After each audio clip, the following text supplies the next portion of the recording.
Hi guys, today I'm here to talk about dynamic tension, which according to the ERT 300 website is basically a measure of how much force it takes to displace a string within a string bed a certain distance.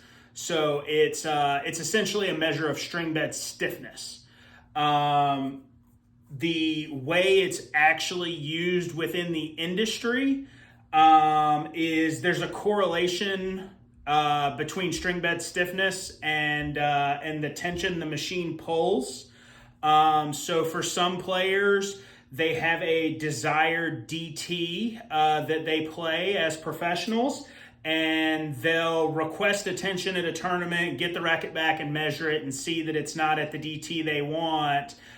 So their next stringing, they'll change the tension that they request on the machine to try to get closer to that DT reading that they're looking for. But as a stringer, a DT is more a measure of consistency. And as a home stringer and shop stringer, I use it to measure tension loss over time to let people know that their rackets are ready to be restrung or that they need to be restrung because they're not playing at their optimal level. So in another one of the videos, I strung this racket. It came off the machine at a 39. Let's say he brings it back to me in 90 days after playing with it for a while and it's at a 30.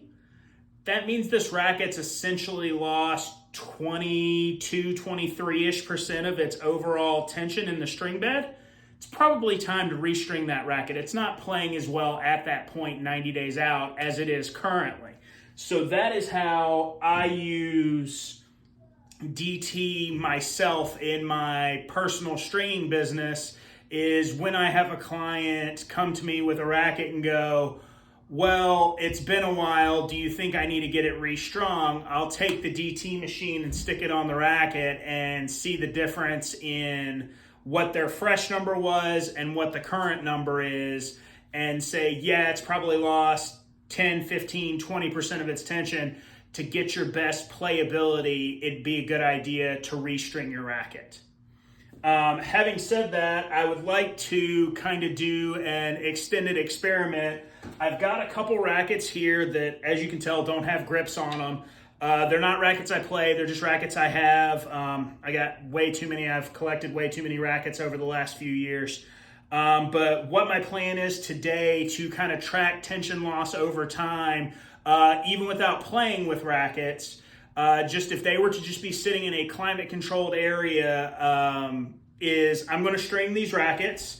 I'm going to string each one at 55 pounds. I've got two of the same racket. They're Yonex E-Zone 98s. I'm going to string each one at 55, and I'm going to string one with a multi-filament and one with a polyester, and just track tension loss over time. So it's kind of a big, long video series type goal.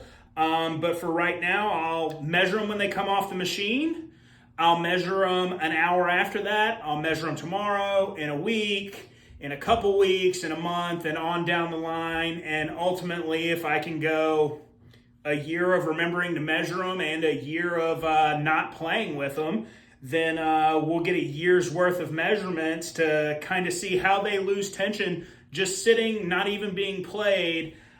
Because that's a big thing with tennis players. They'll be playing and they'll get a racket restrung, and then they'll take some time off and they'll come back and they'll go, well, I just had it strung before I quit playing, but they haven't played in a year.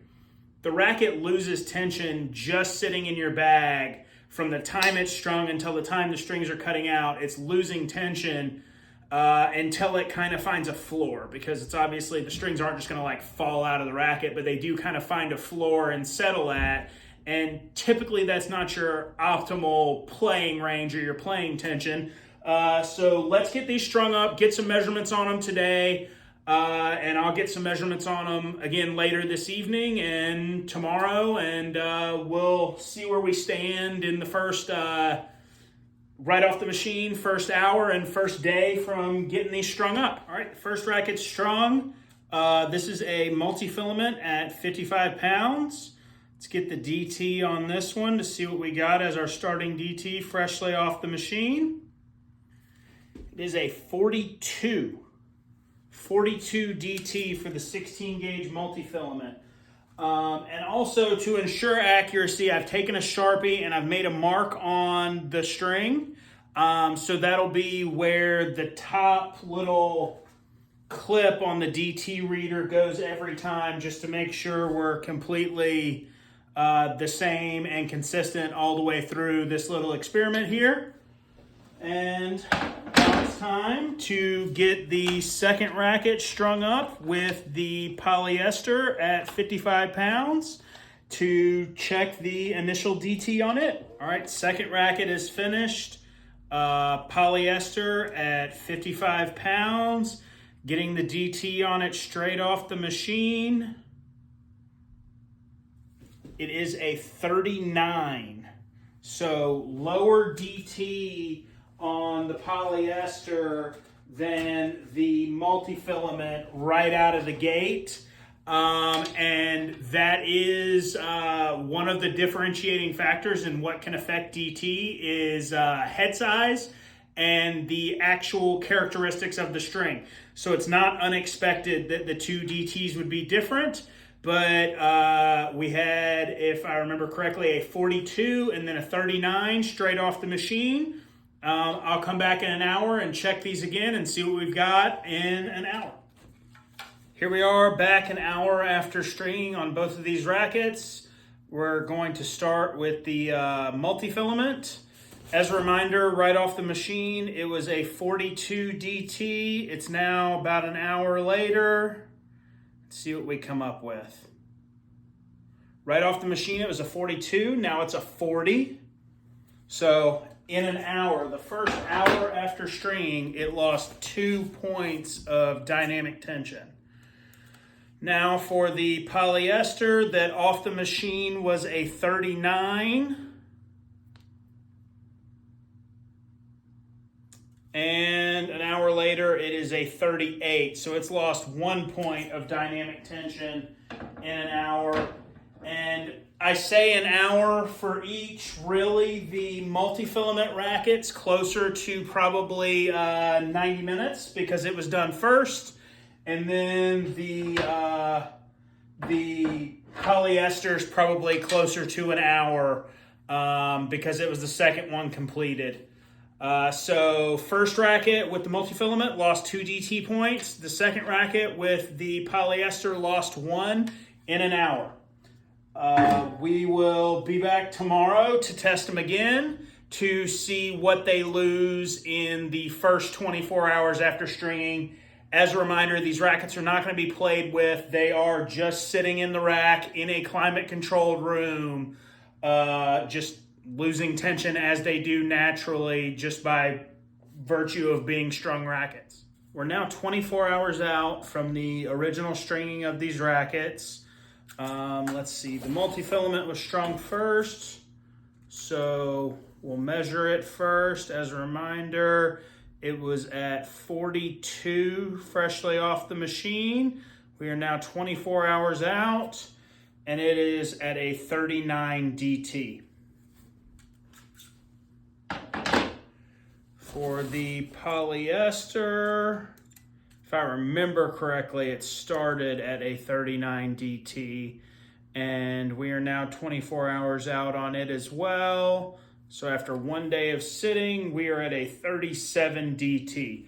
So both rackets, even without play, have lost some dynamic tension from their original stringing, but not a huge amount. They had what is kind of the normal expected settling right off the machine, kind of settling after an hour. And they've, again, had a little more settling in the last 24 hours. So that'll be it for tonight. If you like what you saw, please like the video, subscribe to my channel, share the video with your friends. If you want to share the information on dynamic tension, and I'll be back in about a week with a follow-up video as I check the rackets after a week of sitting.